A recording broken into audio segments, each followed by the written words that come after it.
Keller. Thank you, Deputy Speaker. This week I announced my new company tax policy to provide relief for our small business community. A company tax cut for small business in the form of tax-free threshold of $20,000. Personal income tax reforms were completed last year.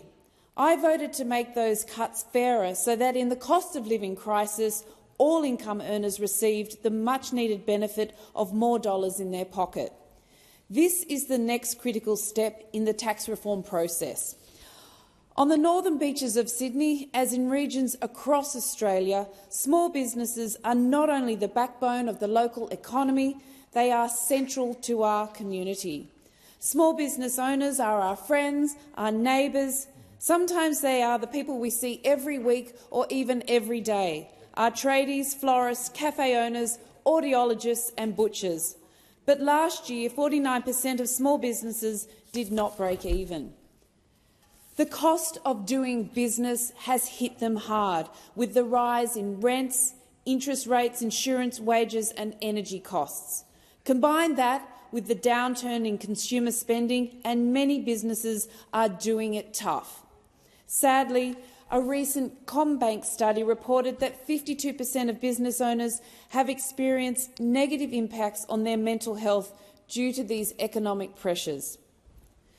COSBOA, the Council of Small Business Organisations of Australia, has for many years strongly called for the tax burden on small business to be eased. The Coalition's recent policy announcement, which incentivises some bosses to take long lunches, is simply not going to cut it. I want to make it easier for small businesses to grow, to innovate, to invest in efficiencies and to thrive. Innovative businesses enhance productivity, thriving businesses grow jobs and our standard of living. COSBOA found that the major barrier to innovation for small business is access to finance. This is the core issue that my small business company tax cut seeks to address. We've dedicated a lot of time to this. As I mentioned earlier, my plan revolves around the introduction of a tax-free threshold of $20,000. Below the threshold, no tax is paid. This could equate to a tax saving for a small business of up to $5,000.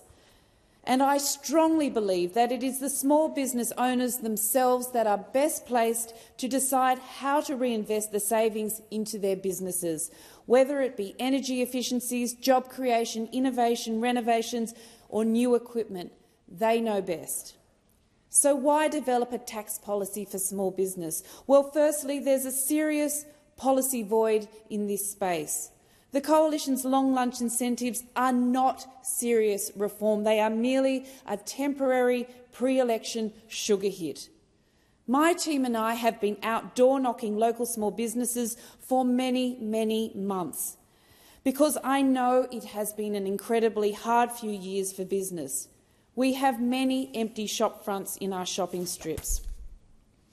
We've dedicated a lot of time to this because, firstly, I wanted to ensure that businesses are aware of all the supports available to them from all the different levels of government.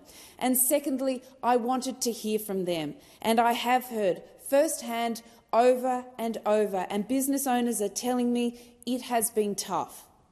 I also conducted a local business survey in which an overwhelming 86% of local businesses identified escalating costs of doing business as their primary concern.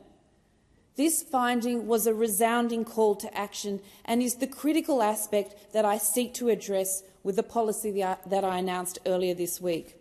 I propose that from July 2025, small businesses with an annual turnover of under $10 million will benefit from a tax-free threshold of $20,000. This plan will not only support the nearly 33,000 small businesses on the northern beaches, which generate over 116,000 jobs, but nationwide it stands to benefit 2.58 million businesses. This measure for the northern beaches arrives at a critical juncture. Our local businesses in Mackellar are currently bracing for a nearly 40% rate hike by the Northern Beaches Council. Such a move would exert undue pressure on households and local enterprises across the region.